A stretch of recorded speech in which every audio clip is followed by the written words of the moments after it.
बच्चों, अब हम आज 1742 से 1800 के बीच नाना फडणवीस के बारे में जानकारी लेंगे और विस्तार से इनका अध्ययन करेंगे, क्योंकि आपके सिलेबस में नाना फडणवीस की उपलब्धियां और महादजी सिंधिया की उपलब्धियों के बारे में भी उल्लेखित है। तो नाना फडणवीस कौन थे? इससे पहले भी हमने ये नाम पढ़ा है। पानीपत के युद्ध के दौरान आपने बार बार इनका नाम उल्लेख देखा है। प्रथम आंग्ल मराठा युद्ध में भी इनकी महत्वपूर्ण भूमिका रही है। तो ये ब्राह्मण परिवार से संबंध रखते थे। इनके पिता का नाम जनार्दन था और इनका स्वयं का नाम बालाजी था, इसलिए बालाजी जनार्दन के नाम से भी जाने जाते थे। और बच्चों, जैसा कि हमें विदित है और हम जानते भी है कि पानीपत के युद्ध में, जो सर्वाधिक महत्वपूर्ण युद्धों में से एक माना जाता है, उस युद्ध में ये मैदान से भागकर आए थे महादजी सिंधिया और नाना फडणवीस। ये हमेशा आप याद रखिएगा। और माधव राव प्रथम की मृत्यु पर राघोबा का विरोध करने में इन्होंने महत्वपूर्ण भूमिका निभाई थी। माधव राव प्रथम कौन थे? ये पेशवा थे। और जब इनकी मृत्यु हो गई तो एक रघुनाथ राव, जो राघोबा के नाम से जाने जाते थे, वो पेशवा बनना चाहते थे, लेकिन उन्होंने नकार दिया। नाना जी ने इसको नकार दिया कि ये पेशवा नहीं बनेंगे। कौन? राघोबा। और उन्हीं के नेतृत्व में जो मराठों की परिषद थी, जो बाराबाई के नाम से जानी जाती थी, उसने अल्पवयस्क माधवराव द्वितीय को पेशवा स्वीकार किया और इससे उनकी प्रतिष्ठा बढ़ गई और वो माधवराव द्वितीय के प्रमुख सलाहकार बन गए। उन्हें आर्थिक मामलों का अच्छा ज्ञान था और उन्होंने मराठा राजनीति में सक्रिय भूमिका निभाई। अब हम देखेंगे, आपकी स्क्रीन पे चल रहा है बच्चों, नाना फडणवीस और उसकी उपलब्धियां, कि उन्होंने क्या क्या कार्य किए अपने समय काल में। पेशवा पद को सुरक्षित किया। उनकी अपनी कूटनीतिज्ञता के आधार पर उनके जो प्रमुख कार्य रहे, मराठों की राजनीति में उनकी प्रमुखता रही। अंग्रेजों से उनके संबंध किस तरह के रहे, वो हम विभिन्न प्रकार के विस्तार से इसकी जानकारी लेंगे। मैसूर के टीपू सुल्तान के साथ उनके संबंध कैसे रहे। मुगल सूबेदार जो दक्षिण में निजाम के रूप में था, उसके साथ उनके संबंध कैसे रहे। बाजीराव द्वितीय के साथ उनके संबंध कैसे रहे। बच्चों, अब हम देखेंगे नाना फडणवीस के द्वारा पेशवा पद को किस तरह से सुरक्षित किया गया। नाना फडणवीस ने, हमने पहले भी देखा कि उसने जो पेशवा बने थे रघुनाथ राव या राघोबा, उसे अस्वीकार कर दिया, उसका विरोध किया और विरोध करने के लिए एक समिति का गठन किया और स्वयं उस समिति का संचालन किया। और इसके जो माधवराव द्वितीय को उन्होंने स्वयं पेशवा बनाया और उसकी स्थिति को सुदृढ़ भी किया और राघोबा को सफल नहीं होने दिया। 18 वर्ष की आयु में जब माधवराव द्वितीय की मृत्यु हो गई, निसंतान, उनकी कोई संतान नहीं थी, तो उनने मरने से पहले राघोबा के ज्येष्ठ पुत्र बाजीराव को पेशवा बनाने की इच्छा व्यक्त की थी। सिंधिया ने भी इसका समर्थन किया था, किंतु सिंधिया और नाना में नहीं बनती थी, इसलिए नाना ने चिमना जी को पेशवा बनाना चाहा। किंतु मृत नारायण राव की पत्नी ने भी इसका विरोध किया।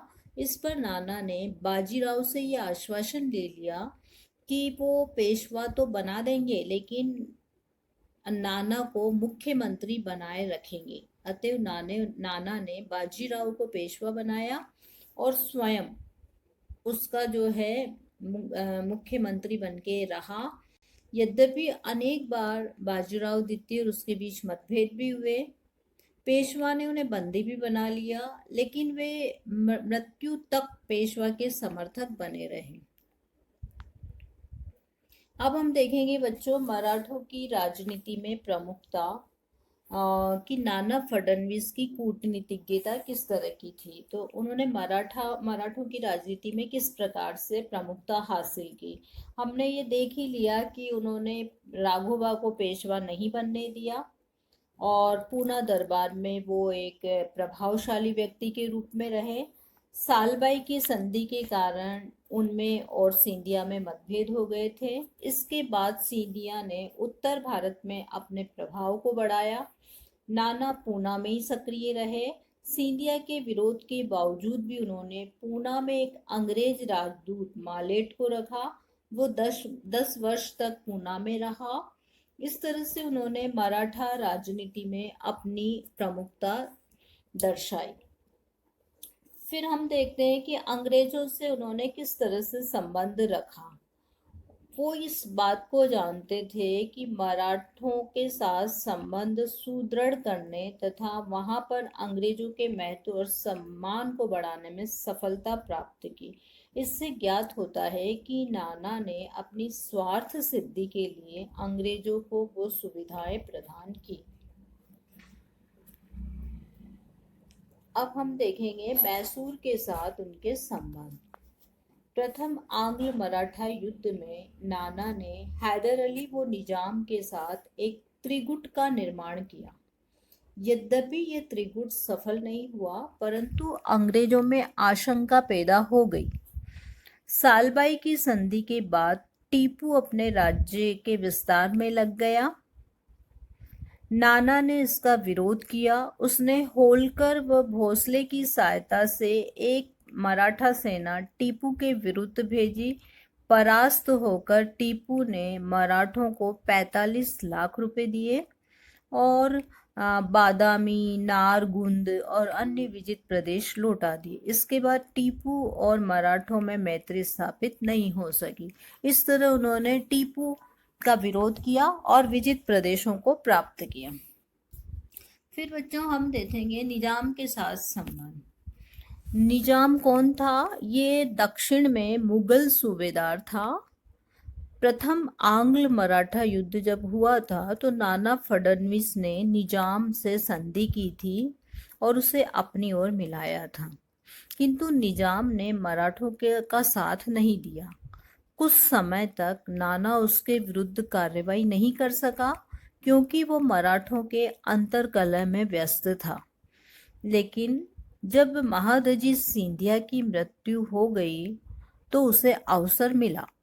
जब नाना टीपू सुल्तान के विरुद्ध संघर्ष में व्यस्त था तब निजाम ने मराठों को चौथ देना बंद कर दिया था। बच्चों, ये चौथ और सरदेशमुखी ये 2 कर थे जो मराठा राज्य द्वारा वसूल किए जाते थे। इसके बारे में मैं विस्तार से आपको आगे और बताऊंगी और एग्जाम में क्वेश्चन भी आता है आपके चौथ और सरदेशमुखी क्या थे। 1 वर्ड वाला आंसर आता है या ये इस तरह से भी आ सकता है, मराठों द्वारा वसूल किए गए 2 करों के नाम बताइए। तो बच्चों हम देख रहे थे निजाम के साथ उसके संबंध। तो निजाम ने चौथ देना बंद कर दिया। इस पर सिंधिया, होलकर और गायकवाड़ की सहायता से उन्होंने निजाम के विरुद्ध अभियान आरंभ किया। निजाम ने सायक संधि के अनुसार अंग्रेजों से मदद मांगी, किंतु तत्कालीन गवर्नर था उस समय सर जॉन शोर, हस्तक्षेप की नीति के कारण उसने सहायता नहीं दी और 1795 ईस्वी में खरदा के मैदान में मराठा सेनाओं ने निजाम को बुरी तरह हराया। ये अंतिम युद्ध था जिसमें मराठों ने सम्मिलित रूप से शत्रु के विरुद्ध सहयोग की भावना से काम किया था। खरदा की हार के बाद निजाम को अपने कई प्रदेश मराठों को देने पड़े। तो हम अब इसमें देखते हैं बच्चों, निजाम के साथ उसके संबंध में आपके 1 वर्ड के क्वेश्चन पढ़ रहे हैं कि एक तो ये देखना है हमें कि कौन सा युद्ध था जिसमें मराठों ने निजाम को परास्त किया और मराठों में सर्वाधिक महत्वपूर्ण भूमिका किसकी रही। तो हम ये इसका आंसर ये होगा नाना फडणवीस की। फिर हम देखेंगे बाजीराव द्वितीय और नाना के संबंध। अब बच्चों ये आपको जानना जरूरी है और ये बार बार मैं बता रही हूँ कि बाजीराव द्वितीय कौन था। ये पेशवा था और इसको पेशवा बनाने में जो महत्वपूर्ण रोल रहा था वो नाना फडणवीस का ही रहा था। ये राघोबा का ज्येष्ठ पुत्र था। नाना की इच्छा नहीं थी, इसके बावजूद इसको पेशवा बनाया गया। तो बाजीराव द्वितीय और नाना के संबंध देखते हैं हम। पेशवा बनने के बाद बाजीराव ने नाना के चंगुल से मुक्त होने का प्रयत्न आरंभ किया। उसके समय में पूना में षड्यंत्रों का बाजार गर्म था। इसका लाभ उठाकर निजाम ने खरदा के बाद खोए हुए अपने प्रदेशों पर पुनः अधिकार कर लिया। 1797 ईस्वी में बाजीराव ने दौलत राव सिंधिया की सहायता ली। पेशवा की सहमति से सिंधिया के फ्रेंच सेनापति माइकेल फिलोस ने नाना को बंदी बना लिया। उसके स्थान पर पेशवा ने सिंधिया के ससुर सर्जाराव घटगे को नियुक्त किया। पेशवा की आर्थिक अवस्था सुधारने के लिए घटगे ने नाना से संचित धन को लूटा। उन्होंने पेशवा को विवश किया कि वे नाना को मुक्त कर दे और 1798 में अपनी रिहाई के बाद नाना का स्वास्थ्य बिगड़ने लगा। तो बच्चों, हमने देखा कि किस तरह नाना फडणवीस ने मराठा राजनीति में अपनी प्रमुखता दर्शाई, पेशवा पद को किस तरह से अपने चंगुल में रखा, अंग्रेजों से किस तरह से उन्होंने समय अनुसार अपने स्वार्थ की पूर्ति के लिए उन्हें सम्मान और स्थान दिया। मैसूर के साथ टीपू को उन्होंने परास्त किया। मैसूर के सुल्तान टीपू के विरुद्ध सेनाएं भेजी और उसे परास्त भी किया। निजाम को भी उन्होंने परास्त किया। बाजीराव द्वितीय को भी अपने संरक्षण में रखा। अब बच्चों, हम देखेंगे नाना फडणवीस की विभिन्न कार्य हमने देखे। अब हम देखेंगे नाना फडणवीस की चारित्रिक विशेषता कि उनके क्या क्या गुण थे जिसके कारण वो मराठा राजनीति में सक्रिय और प्रमुख रहे। तो बच्चों देखिए, आप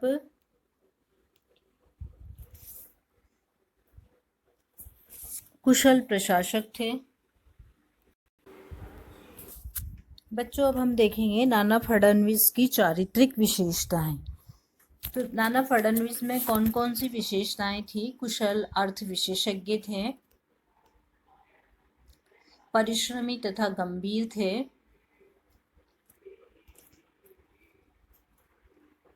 कुशल प्रशासक थे, चतुर कूटनीतिज्ञ थे, देशभक्त थे, रणकुशलता का अभाव था, आवश्यकता से अधिक महत्वाकांक्षी थे, ब्राह्मणवाद के समर्थक थे।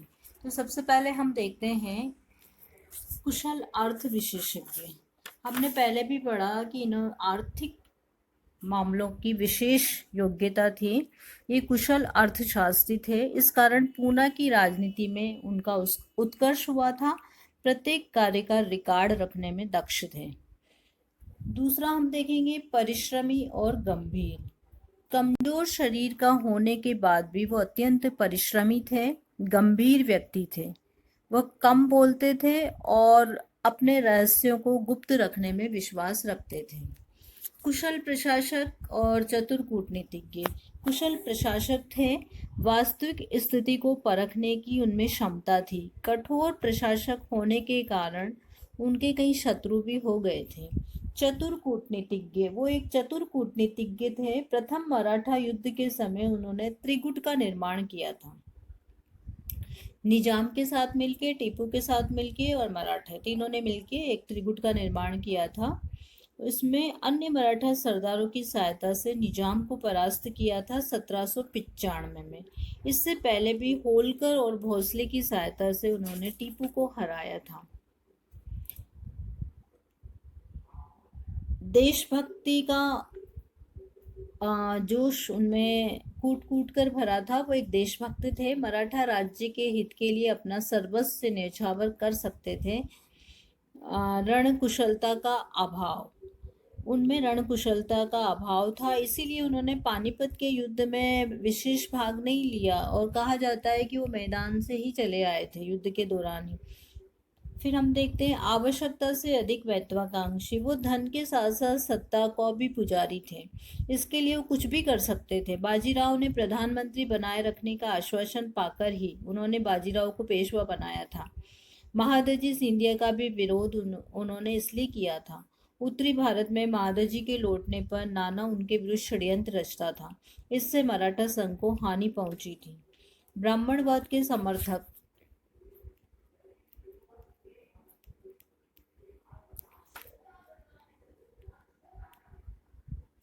हम देखते हैं कि ब्राह्मणवाद के भी वो प्रबल समर्थक थे, क्योंकि उनका संबंध ब्राह्मण परिवार से ही था। वो कट्टर ब्राह्मण थे। टीपू के साथ उनके संघर्ष का कारण एक ब्राह्मण के प्रदेश को लेकर हुआ था। नाना की मृत्यु पर कर्नल ब्राउनिंग ने लिखा था कि ब्राह्मण राज्य समाप्त हो गया। इस तरह हमने देखा कि जो है एक किस तरह से नाना फडणवीस के द्वारा मराठा राजनीति में अपना योगदान दिया गया। और हर्डीकर एक इतिहासकार हैं जिन्होंने फडणवीस की जीवनी लिखी थी। वे लिखते हैं, नाना की तुलना एक विशाल वट वृक्ष से की है, जिसकी विस्तृत छाया में मराठा राज्य तो फलीभूत हुआ, किंतु अन्य शक्ति उसी प्रकार नहीं पनपी जिस प्रकार वट की छाया में अन्य वृक्ष नहीं पनपते। फिर भी उसे मराठा जाति का अंतिम प्रभावशाली व्यक्ति माना जा सकता है। 1800 ईस्वी में उसकी मृत्यु होने पर पूना के एक अंग्रेज रेजिडेंट पामर ने गवर्नर जनरल को लिखा था कि नाना के साथ मराठा राज्य का विवेक और संयम चला गया है। तो इस तरह हम देखते हैं कि मराठा राजनीति में किस तरह उनकी भूमिका रही।